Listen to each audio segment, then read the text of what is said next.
SSLC ವಿದ್ಯಾರ್ಥಿಗಳಿಗೆ second language English 2025 previous question paper ಈ ವಿಡಿಯೋದಲ್ಲಿ ಸಾಲ್ವ್ ಮಾಡೋದಕ್ಕೆ ಹೋಗ್ತಾ ಇದ್ದೀನಿ. ಈ ಒಂದು ವಿಡಿಯೋದಲ್ಲಿ ನಾನು ನಿಮಗೆ ಫಸ್ಟ್ ಮೇನ್ 4 ಕ್ವಶನ್ಗಳನ್ನು ಸಾಲ್ವ್ ಮಾಡುತ್ತೇನೆ. ನಿಮಗೆ 4 ಅಂಕಗಳು ಸುಲಭವಾಗಿ ಲಭ್ಯ ಆಗಬೇಕು. ಹಾಗೆ ನಾನು ನಿಮ್ಮ ಜೊತೆ ಹೇಗೆ ಈ ಒಂದು ಮಲ್ಟಿಪಲ್ ಚಾಯ್ಸಲ್ಲಿ ನಾವು ಕ್ವಶನ್ಸನ್ನು ಅಂಡರ್ಸ್ಟ್ಯಾಂಡ್ ಮಾಡ್ಕೋಬೇಕು ಮತ್ತು ಅದು ಆಪ್ಷನ್ಸನ್ನು ಹೇಗೆ ಚೂಸ್ ಮಾಡಬೇಕು ಅಂತಕ್ಕಂಥದ್ದು ನಾನು ನಿಮಗೆ ಹೇಳ್ಕೊಡ್ತೀನಿ. ನೋಡಿ, ಇಲ್ಲಿ ಫಸ್ಟ್ ಮೇನಲ್ಲಿ ಕೊಟ್ಟಿದ್ದಾನೆ 4 alternatives are given for each of the following questions ಅಥವಾ incomplete statements. Choose the correct alternative ಅಂತ ಇದೆ.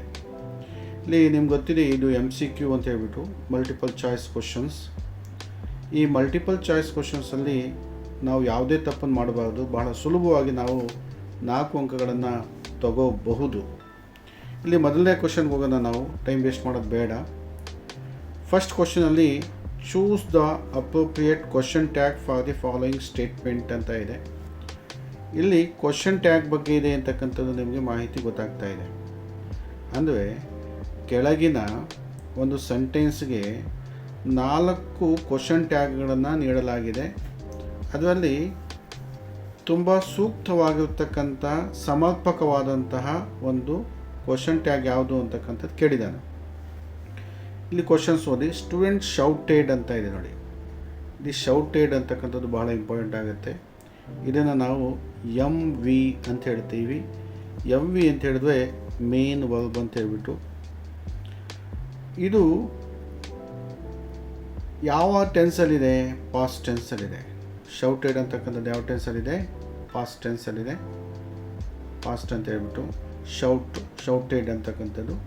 ಶೌಟ್ ಅಂತಕ್ಕಂಥದ್ದು ಪ್ರೆಸೆಂಟ್ ಆದರೆ ಶೌಟೆಡ್ ಏನಾಗುತ್ತೆ? ಪಾಸ್ಟ್ ಟೆನ್ಸ್ ಆಗುತ್ತೆ. ನಾವು ಕ್ವಶನ್ ಟ್ಯಾಗನ್ನು ತೆಗಿಬೇಕು ಅಂತ ಹೇಳಿದ್ರೆ ಏನನ್ನು ನೋಡಬೇಕು? ಸೆಂಟೆನ್ಸು ಪಾಸಿಟಿವ್ ಇದೆಯಾ ನೆಗೆಟಿವ್ ಇದೆಯಾ ನೋಡಬೇಕಾಗತ್ತೆ. ನೋ ನಾಟ್ ಇದ್ದರೆ ನೆಗೆಟಿವ್ ಅಂತ ಹೇಳ್ಬಿಟ್ಟು, ನೋ ನಾಟ್ ಇಲ್ಲ ಅಂದರೆ ಪಾಸಿಟಿವ್ ಸೆಂಟೆನ್ಸ್ ಅಂತ ನಾವು ತಿಳ್ಕೊಬೇಕಾಗತ್ತೆ. ಇಲ್ಲಿ ಎಲ್ಲೂ ಕೂಡ ನೋ ನಾಟ್ ಇಲ್ಲ. Student shouted in the class room ಅಂತ ಇದೆ. ಇದು ಪಾಸಿಟಿವ್ ಸೆಂಟೆನ್ಸ್ ಅಂತ ನಾವು ತಗೋಬೇಕಾಗುತ್ತೆ. ಪಾಸಿಟಿವ್ ಸೆಂಟೆನ್ಸ್ ಇದ್ದರೆ ನಾವು ನೆಗೆಟಿವ್ ಆಗಿರ್ತಕ್ಕಂಥ ಕ್ವಶನ್ ಟ್ಯಾಗನ್ನು ಹಾಕಬೇಕು. ಅರ್ಥ ಮಾಡ್ಕೊಳ್ಳಿ. ಪಾಸಿಟಿವ್ ಸೆಂಟೆನ್ಸ್ ಇದ್ದೇವೆ, ನೆಗೆಟಿವ್ ಕ್ವಶನ್ ಟ್ಯಾಗ್ ಹಾಕಬೇಕು. ನೆಗೆಟಿವ್ ಸೆಂಟೆನ್ಸ್ ಇದ್ದರೆ ಪಾಸಿಟಿವ್ ಕ್ವಶನ್ ಟ್ಯಾಗನ್ನು ಹಾಕಬೇಕಾಗತ್ತೆ. ಇಲ್ಲಿ ಶೌಟೆಡ್ ಇದೆ, ಪಾಸ್ಟ್ ಇದೆ. ಇಲ್ಲಿ ನಾವು ಡೂ, ಡಸ್, ಡಿಡ್ನ ಹೆಲ್ಪನ್ನು ತಗೋಬೇಕಾಗತ್ತೆ. ಡೂ ಯಾವಾಗ? ಪ್ರೆಸೆಂಟ್ ಇದ್ದಾಗ. ಡಸ್ ಯಾವಾಗ? ಅದು ಪ್ರೆಸೆಂಟ್ ಇದ್ದಾಗ. ಡಿಡ್ ಯಾವಾಗ? ಪಾಸ್ಟ್ ಟೆನ್ಸಲ್ಲಿ ನಾವೇನು ತಗೋಬೇಕಾಗತ್ತೆ? ಡಿಡ್ನ ತಗೋಬೇಕಾಗತ್ತೆ. ಯಾವಾಗ ಮೇನ್ ವರ್ಬು ಪಾಸ್ಟ್ ಟೆನ್ಸ್ ಇರುತ್ತೆ ನಾವೇನು ತಗೋಬೇಕು? ಡಿಡ್ನ ತಗೋಬೇಕಾಗತ್ತೆ. ಈಗ ನೋಡಿ, ಇದು ಶೌಟೆಡ್ ಅಂತಕ್ಕಂಥದ್ದು ಏನಿದೆ ಪಾಸ್ಟ್ ಟೆನ್ಸಲ್ಲಿದೆ. ಪಾಸ್ಟ್ ಟೆನ್ಸಲ್ಲಿ ನಾನು ಈಗಲೇ ಹೇಳಿದ್ದೆ, ಡೂ ಪ್ರೆಸೆಂಟು, ಡಸ್ ಕೂಡ ಪ್ರೆಸೆಂಟು ಎಸ್ ಫಾರ್ಮಲ್ಲಿರುತ್ತೆ. ಡಿಡ್ ಅಂತಕ್ಕಂಥದ್ದು ಪಾಸ್ಟ್ ಟೆನ್ಸ್. ನಾವು ಯಾವುದನ್ನು ತಗೋಬೇಕು? ಡಿಡ್ನ ತಗೋಬೇಕು. ಯಾಕೆ? ಶೌಟೆಡ್ ಪಾಸ್ಟ್ ಟೆನ್ಸ್ ಇದೆ. ಮುಂದೆ ನಾಟ್ ಇಲ್ಲ. ನಾಟನ್ನು ಏನು ಮಾಡ್ಕೋಬೇಕಾಗತ್ತೆ? ಆ್ಯಡ್ ಮಾಡ್ಕೋಬೇಕು. ಇಲ್ಲಿ ಡಿಡ್ ಮತ್ತು ನಾಟ್. ಇಲ್ಲಿ ಸ್ಟೂಡೆಂಟ್ಸ್ ಅಂತಕ್ಕಂಥದ್ದು ಬಹುವಚನ ಇದೆ. ಬಹುವಚನ ಅಂದರೆ ಪ್ಲೂರಲ್ ಅಂತ ಹೇಳ್ತೀವಿ. ನೋಡಿ, ಎಲ್ಲಿದೆ ಆ ಆಪ್ಷನ್ ನೋಡಿ. ಡಿಡ್ಂಟ್ ಇದೆ ಆಗುತ್ತೆ. ಇಲ್ಲಿ ನೋಡಿ, ಸಿ ಆಪ್ಷನ್ ಏನಿದೆ ಕರೆಕ್ಟ್ ಇರುತ್ತೆ ನೋಡಿ. ಇಲ್ಲಿ ಡಿಡ್ ಇದೆ ಮತ್ತು ನಾಟ್ ಇದೆ ಮತ್ತು ದೇ ಇದೆ. ಡಿಡ್ ಯಾಕೆ ಬಂತು? Shouted past ಟೆನ್ಸಲ್ಲಿದೆ. ನಾಟ್ ಯಾಕೆ ಬಂತು? ಈ ಸೆಂಟೆನ್ಸಲ್ಲಿ ಎಲ್ಲೂ ನಾಟ್ ಇಲ್ಲ, ಅದಕ್ಕೆ ನಾಟ್ ಹಾಕ್ಕೊಂಡ್ವಿ. ಡಿಡ್ ನಾಟನ್ನು ನಾವೇ ಅಂತೀವಿ, ಡಿಡೆಂಟ್ ಅಂತೀವಿ. ದೇ ಯಾಕೆ ಬಂತು? ಇಲ್ಲಿ ಅನೇಕ ಜನ ವಿದ್ಯಾರ್ಥಿಗಳಿದ್ದಾವೆ, ಅದಕ್ಕೆ ದೇ ಅಂತ ಹಾಕಿದ್ವಿ. ಸ್ಟೂಡೆಂಟ್ ಒಬ್ಬನೇ ಇದ್ದಿದ್ವಿ, ಹಿ ಅಂತ ಬರ್ತಾಯಿತ್ತು. ಅದಕ್ಕೆ ಆಪ್ಷನ್ ನಾವು ಸಿಯನ್ನು ಆಯ್ಕೆ ಮಾಡ್ಕೋಬೇಕಾಗತ್ತೆ. ಈ ಆಪ್ಷನ್ ಏನಿದೆ ಕರೆಕ್ಟ್ ಇದೆ. ಹೀಗೆ ನಾವೇನು ಮಾಡ್ಕೋಬೇಕು? ಆನ್ಸರ್ನ ಫೈಂಡ್ ಔಟ್ ಮಾಡ್ಕೋಬೇಕಾಗತ್ತೆ. ನಾವು ಸೆಕೆಂಡ್ ಕ್ವಶನ್ಗೆ ಮೂವ್ ಆಗೋಣ. ಇಲ್ಲಿ read the following and choose the infinitive ಅಂತ ಇದೆ. ಇದು ಬಹಳ ಸುಲಭವಾಗಿ ನೀವು ಇಲ್ಲಿ 1 ಅಂಕಗಳನ್ನು ತಗೋಬೋದು. ಅಂದರೆ ಇನ್ಫಿನಿಟಿವ್ ವರ್ಬ್ ಯಾವುದು ಅಂತಕ್ಕಂಥದ್ದು ನೀವು ಐಡೆಂಟಿಫೈ ಮಾಡಿ ಅಂತ ಇದೆ. ಒಂದು ಸೆಂಟೆನ್ಸ್ ಕೊಟ್ಟಿದ್ದಾನೆ.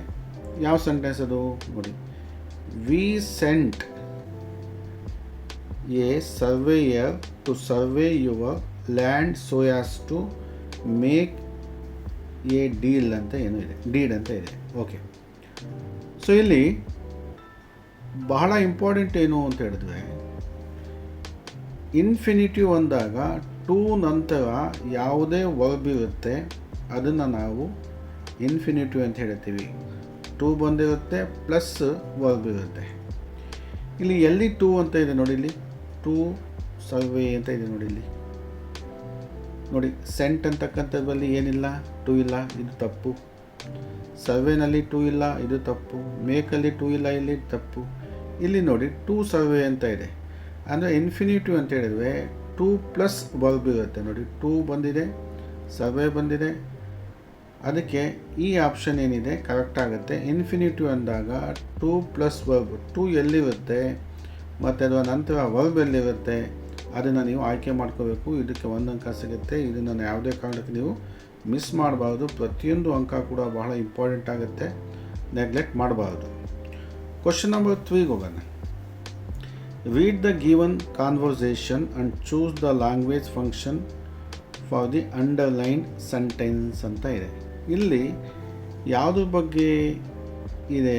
ಕಾನ್ವರ್ಸೇಷನ್ ಅಂದರೆ ಸಂಭಾಷಣೆಯನ್ನು ಕೊಟ್ಟಿದ್ದಾರೆ. ಈ ಸಂಭಾಷಣೆ ನಡೀತಕ್ಕಂಥದ್ದು ಯಾರ ನಡುವೆ? ಮನೋಜ್ ಮತ್ತು ನಿರ್ಮಲಾ ನಡುವೆ ನಡೀತಾ ಇದೆ, ಸಂಭಾಷಣೆ ನಡೀತಾ ಇದೆ. ಮನೋಜ್ ಹೇಳ್ತಾನೆ, hi Nirmala, how are you ಅಂತ ಹೇಳ್ಬಿಟ್ಟು. ಅದಕ್ಕೆ ನಿರ್ಮಲಾ ಹೇಳ್ತಾಳೆ, hello, I am fine, thank you ಅಂತ ಹೇಳ್ಬಿಟ್ಟು ಹೇಳ್ತಾಳೆ. Okay, no problem. ಮನೋಜ್ ಏನು ಹೇಳ್ತಾನೆ, would you please give me your science record book ಅಂತ ಕೇಳ್ತಾನೆ. ಇಲ್ಲಿ ಯಾವುದಕ್ಕೆ ಅಂಡರ್ಲೈನ್ ಮಾಡಲಾಗಿದೆ? ಈ ಸೆಂಟೆನ್ಸ್ಗೆ ಅಂಡರ್ಲೈನ್ ಮಾಡಲಾಗಿದೆ. ಅವನು ಅದನ್ನೇ ಕೇಳ್ತಾ ಇದ್ದಾನೆ. ಅಂಡರ್ಲೈನ್ ಮಾಡಿರ್ತಕ್ಕಂಥದ್ದು ಯಾವ ಲ್ಯಾಂಗ್ವೇಜ್ ಫಂಕ್ಷನ್ನು ನೋಡಿ. ಇದನ್ನು ನಾವು ಲ್ಯಾಂಗ್ವೇಜ್ ಎಕ್ಸ್ಪ್ರೆಷನ್ ಅಂತ ಹೇಳ್ತೀವಿ. ಏನಂತೀವಿ? ಎಕ್ಸ್ಪ್ರೆಷನ್ ಅಥವಾ ಸೆಂಟೆನ್ಸ್ ಅಂತ ಹೇಳ್ತೀವಿ, ಡೈಲಾಗ್ ಅಂತ ಹೇಳ್ತೀವಿ. ಆ ಡೈಲಾಗು ಕೆಳಗಿನ ಏನಿದೆ ಎ ಬಿ ಸಿ ಡಿ ಅಂತ ಇದೆಯಲ್ಲ, ಇದನ್ನು ನಾವೇಂತೀವಿ? ಲ್ಯಾಂಗ್ವೇಜ್ ಫಂಕ್ಷನ್ಸ್ ಅಂತ ಹೇಳ್ತೀವಿ. ಇದನ್ನು ಲ್ಯಾಂಗ್ವೇಜ್ ಫಂಕ್ಷನ್ಸ್ ಅಂತ ಹೇಳ್ತೀವಿ. ಲ್ಯಾಂಗ್ವೇಜ್ ಯಾವ ಲ್ಯಾಂಗ್ವೇಜ್ ಫಂಕ್ಷನ್ಗೆ ಇದೇನಾಗುತ್ತೆ? ಸೂಟಬಲ್ ಆಗುತ್ತೆ ಅಂತಕ್ಕಂಥದ್ದು question. Would you please give me your science record book ಅಂದಾಗ ನೋಡಿ ಏನು ಬಂದಿದೆ ಅಲ್ಲಿ? Would you please give me ಅಂತ ಬಂದಿದೆ. Would you please give me, ನನಗೆ ದಯವಿಟ್ಟು ನಿನ್ನ ಸೈನ್ಸ್ ರೆಕಾರ್ಡ್ ಬುಕ್ ಕೊಡ್ತೀಯಾ ಅಂತ ಇದೆ. ಏನಿದೆ ಇದು? Please give me. ಇದು ಇಂಪಾರ್ಟೆಂಟ್ ನೋಡಿ. ಇದು ಈಗ ಪ್ಲೀಸ್ ಅಂತಕ್ಕಂಥದ್ದು ನಾವು ಯಾವಾಗ ಯೂಸ್ ಮಾಡ್ತೀವಿ ಅಂತಕ್ಕಂಥದ್ದು ನಿಮಗೆ ಗೊತ್ತು. ಇಲ್ಲಿ ಅಗ್ರೀಯಿಂಗ್ ಆಗಲ್ಲ, ಒಪ್ಪಿಕೊಳ್ಳೋದಾಗ ಕೇಳ್ತಾ ಇದ್ದಾನೆ, ಅಗ್ರೀಯಿಂಗ್ ಆಗಲ್ಲ. ಸೀಕಿಂಗ್ ಡೈರೆಕ್ಷನ್ ಅಂದರೆ ವಿಳಾಸವನ್ನು ಕೇಳೋದು, ಅದು ಆಗಲ್ಲ. ಆಫರಿಂಗ್ ಹೆಲ್ಪ್, ನಾನು ನಿನಗೆ ಸಹಾಯ ಮಾಡ್ತೀನಿ, ಮಾಡಲಾ ಅಂತಕ್ಕಂಥದ್ದಾಗುತ್ತೆ, ಅದು ಆಗಲ್ಲ. ನೋಡಿ, ವುಡ್ ಯು ಪ್ಲೀಸ್ ಅಂದಾಗ ರಿಕ್ವೆಸ್ಟಿಂಗ್ ಆಗುತ್ತೆ. ನೀವು ಭಾಳ ಸುಲಭವಾಗಿ ಇಲ್ಲಿ ಏನು ಮಾಡ್ಬೋದು? 1 ಅಂಕ ತೊಗೋಬೋದು. ನೀವು ಯಾವುದಕ್ಕೆ ಯಾವ ಆಪ್ಷನ್ ಚೂಸ್ ಮಾಡ್ಕೋಬೇಕಾಗತ್ತೆ? ರಿಕ್ವೆಸ್ಟಿಂಗ್ ಆಪ್ಷನನ್ನು ಚೂಸ್ ಮಾಡ್ಕೋಬೇಕಾಗತ್ತೆ. ನಿಮಗೆ ಭಾಳ ಸುಲಭವಾಗಿ 1 ಅಂಕ ಇಲ್ಲಿ ಲಭ್ಯ ಆಗುತ್ತೆ ಅಂತಕ್ಕಂಥದ್ದು. ಸೊ ಇದು ಮೇಲಿಂದು ಲ್ಯಾಂಗ್ವೇಜ್ ಎಕ್ಸ್ಪ್ರೆಷನ್ಸ್ ಆದರೆ ಇದು ಲ್ಯಾಂಗ್ವೇಜ್ ಫಂಕ್ಷನ್ಸ್ ಆಗುತ್ತೆ. ಈ ಅಂಡರ್ಲೈನ್ ಆಗಿರ್ತಕ್ಕಂಥ ಡೈಲಾಗ್ ಏನಿದೆ, ಎಕ್ಸ್ಪ್ರೆಷನ್ ಇದೆ, ಯಾವ ಲ್ಯಾಂಗ್ವೇಜ್ ಫಂಕ್ಷನ್ಗೆ ಸೂಟ್ ಆಗುತ್ತೆ ಅದನ್ನು ನೀವು ನೋಡ್ಕೋಬೇಕಾಗತ್ತೆ. ಅಷ್ಟು ನೋಡ್ಕೊಂಡು ನಿಮ್ಗೆ ಏನಾಗುತ್ತೆ? 1 ಅಂಕ ಸಿಗುತ್ತೆ. ಇನ್ನೊಂದು 4ನೇ ಕ್ವಶನ್ ಇದೆ. 4ನೇ ಕ್ವಶನ್ ಮಾಡಿ ಈ ವಿಡಿಯೋ ಮುಗಿಸ್ತೀನಿ. ನಾನು ಈಗಾಗಲೇ 4 ಕ್ವಶನ್ ಮಾತ್ರ ಹೇಳ್ತೀನಿ ಅಂತ ಹೇಳಿದೆ. ಫಸ್ಟ್ ಮೇನಲ್ಲಿ 4 ಕ್ವಶನ್ ಮಾತ್ರ ನಿಮಗೆ ಕೇಳಲಾಗುತ್ತೆ. ಆಮೇಲೆ ನೆಕ್ಸ್ಟ್ ವೀಡಿಯೋದಲ್ಲಿ ನಾನು ಸೆಕೆಂಡ್ ಮೇನ್ ಬಗ್ಗೆ ನಾನು ಹೇಳ್ತೀನಿ. ಈ 4ನೇ ಸೆಂಟೆನ್ಸನ್ನು ಅದು ಕ್ವಶನ್ಸ್ನ ಓದೋಣ. ಇಲ್ಲೂ ಕೂಡ ರೀಡ್ ದ ಫಾಲೋಯಿಂಗ್ ಕಾನ್ವರ್ಸೇಷನ್ ಅಂತಲೇ ಇದೆ ನೋಡಿ. ಇದು ಕೂಡ ಯಾವುದಕ್ಕೆ ಸಂಬಂಧಪಟ್ಟಿದ್ದಾಗಿದೆ? ಕಾನ್ವರ್ಸೇಷನ್. ಆಮೇಲೆ ಏನು ಕೇಳಿದ್ದಾನೆ? Filling the blank choosing the appropriate words ಅಂತ ಕೇಳಿದ್ದಾನೆ. ಸೂಟಬಲ್ ಆಗಿರ್ತಕ್ಕಂಥ ಪದದಿಂದ ಅಥವಾ ಪದಗಳಿಂದ ಕೆಳಗಿನ ಏನು ಡ್ಯಾಶ್ ಏನಿದೆ ಅದನ್ನು ಭರ್ತಿ ಮಾಡಿ ಅಂತ ಇದೆ. ಏನು ಅಂತ ನೋಡೋಣ. ಇಲ್ಲಿ ಯಾವ ನಡುವೆ ಸಂಭಾಷಣೆ ನಡೀತಾ ಇದೆ ನೋಡೋಣ. ಸ್ಟೂಡೆಂಟ್ ಇದ್ದಾವೆ, ಟೀಚರ್ ಇದ್ದಾವೆ. ಸ್ಟೂಡೆಂಟ್ ಗುಡ್ ಮಾರ್ನಿಂಗ್ ಸರ್ ಅಂತಾನೆ. ಅದಕ್ಕೆ teacher good morning, why are you late ಅಂತ, ಯಾಕೆ ನೀನು ಲೇಟಾಗಿ ಬಂದಿದ್ದೀಯಾ ಅಂತ ಕೇಳ್ತಾನೆ ಟೀಚರ್ ಶಾಲೆಗೆ. ಸ್ಟೂಡೆಂಟ್ ಅದಕ್ಕೆ sorry I couldn't catch the bus. ಕ್ಷಮಿಸಿ ಸರ್, ನನಗೆ ಬಸ್ಸು ಕ್ಯಾಚ್ ಮಾಡೋಕ್ಕಾಗಲಿಲ್ಲ, ಬಸ್ ಸಿಗಲಿಲ್ಲ ಅಂತಾನೆ. ಅದಕ್ಕೆ teacher, if you had reached the bus stop in time you dash missed the bus ಅಂತ ಹೇಳ್ತಾನೆ. ನೀನು ಕರೆಕ್ಟ್ ವೇಳೆ ಬಸ್ ಸ್ಟಾಪ್ಗೆ ಹೋಗ್ತಿದ್ವೆ, ನೀನು ಡ್ಯಾಶ್ ಮಾಡ್ಕೊತಿರ್ಲಿಲ್ಲ, ಬಸ್ಸು ಮಿಸ್ ಮಾಡ್ಕೊತಿರ್ಲಿಲ್ಲ ಅಂತಾನೆ. ಸೊ ಇಲ್ಲಿ ಬಹಳ ಸುಲಭ ನೋಡಿ. You dash missed the bus ಅಂದರೆ ನೋಡಿ, ಇಲ್ಲಿ ವಿಲ್ ಹ್ಯಾವ್ ಆಗದೇ ಇಲ್ಲ, ಶಲ್ ಹ್ಯಾವ್ ಆಗಲ್ಲ ನೋಡಿ. ಈ ಒಂದು ಕ್ವಶನ್ ನಂಬರ್ 4 50% ನಿಮಗೆ ಇರುತ್ತೆ. ಇಲ್ಲ ವುಡಂಟ್ ಹ್ಯಾವ್ ಬರ್ಬೋದು, ಇಲ್ಲ ವುಡ್ ಹ್ಯಾವ್ ಬರ್ಬೋದು. ಸಂದರ್ಭ ಹೇಳ್ತಾ ಇದ್ದೀನಿ. ಈ ಸೆಂಟೆನ್ಸ್ಗೆ ಸಂಬಂಧಪಟ್ಟಂತೆ if you had reached the bus stop in time you wouldn't have missed the bus ಅಂತ. ವುಡಂಟ್ ಅಂದರೆ ನೀನು ಬಸ್ಸನ್ನ ಮಿಸ್ ಮಾಡ್ಕೊತಿರ್ಲಿಲ್ಲ ಅಂತ ಇದೆ. ವುಡಂಟ್ ಹ್ಯಾವ್ ಇಲ್ಲಿ ಮಿಸ್ಡ್ ಅಂತಕ್ಕಂಥದ್ದು ನೆಗೆಟಿವ್, ಅದಕ್ಕೆ ವುಡಂಟ್ ಹ್ಯಾವ್ ನೀನು ಮಿಸ್ ಮಾಡ್ಕೊತಿರ್ಲಿಲ್ಲ ಅಂತ ಇದೆ. ನಾವು ಇದಕ್ಕೆ ಆಪ್ಷನ್ ಏನಾಗುತ್ತೆ, ವುಡಂಟ್ ಹ್ಯಾವ್ ಆಗುತ್ತೆ. ಇಲ್ಲಿ ನೀವು ಗಮನವಿಟ್ಟು ಕೇಳುವಂಥ ವಿಷಯ ಏನು ಅಂತ ಹೇಳಿದ್ರೆ, ಇಲ್ಲಿ ವುಡಂಟ್ ಹ್ಯಾವ್ ಅಥವಾ ವುಡ್ ಹ್ಯಾವ್ ಈ ಒಂದು ಕ್ವಶನ್ ನಂಬರ್ 4 ನಿಮಗೆ ವುಡ್ ಹ್ಯಾವ್ ಮತ್ತು ವುಡಂಟ್ ಹ್ಯಾವ್ ಕೊಡ್ತಾನೆ. ಯಾವುದೇ ಕ್ವಶನ್ ಇರಲಿ, ಯಾವುದೇ ಒಂದು ಡೈಲಾಗ್ ಕಾನ್ವರ್ಸೇಷನ್ ಇರಲಿ, ವುಡ್ ಹ್ಯಾವ್ ಇರುತ್ತೆ ಮತ್ತು ವುಡಂಟ್ ಹ್ಯಾವ್ ಇರುತ್ತೆ. ವುಡ್ ಹ್ಯಾವ್ ಆನ್ಸರ್ ಆಗುತ್ತೆ, ಇಲ್ಲಾಂದರೆ ವುಡಂಟ್ ಹ್ಯಾವ್ ಆಗುತ್ತೆ.